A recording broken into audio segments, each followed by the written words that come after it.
السلام عليكم ورحمة الله وبركاته. ازيكم حبايب قلبي، عاملين ايه؟ معكم ايمان طه من قناة اطبخها بسهولة. النهاردة هعمل معاكم ازاي نحول السمنة النباتي لسمنة بلدي ريحتها وطعمها حكاية. هنعملي منها الحلويات في رمضان، بجد طعمها في الحلويات روعة، وهتطبخي منها محدش هيعرف ان هي سمنة نباتي اصلا، وتعملي منها الفطير وتعملي منها جميع الاكلات. دي معايا بسم الله الرحمن الرحيم. ده عبارة عن كيلو من السمنة البلدي، ده جمسي مش بقري. بنحطه على النار، على نار عالية لحد ما يغلي معانا زي ما انتوا شايفين. بنفضل معليين النار لحد ما ايه، ما يفك والرغاوي دي تهدى خالص. بعد كده بنبدأ نوطي عليه النار تماما لحد ما يستوي. انا زي ما شايفين بقلب السمنة، دي سمنة بلدي.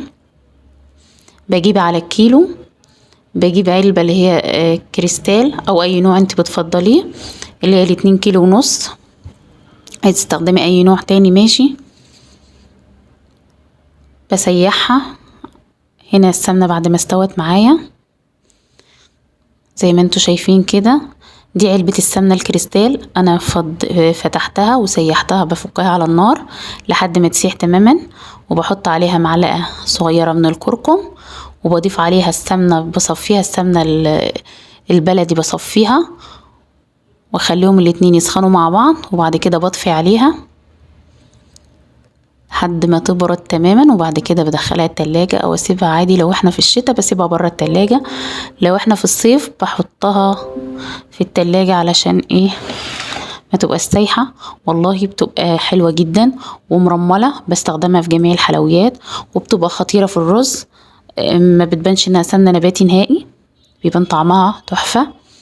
بتنفعني في رمضان في عميل الكنافة والكيكة واي نوع حلويات انا بعمله بستخدمها، وبتنفعني برضو في الفطير. ما بيبانش نهائي ان هو بالسمنة النباتي، يبقى طعمها خرافة. ده ال3 كيلو، ال2 كيلو ونص والكيلو السمنة البلدي. قطعوا معايا علبة كبيرة من بتاع التلاجة، وقطعوا معايا الطبق ده برضو.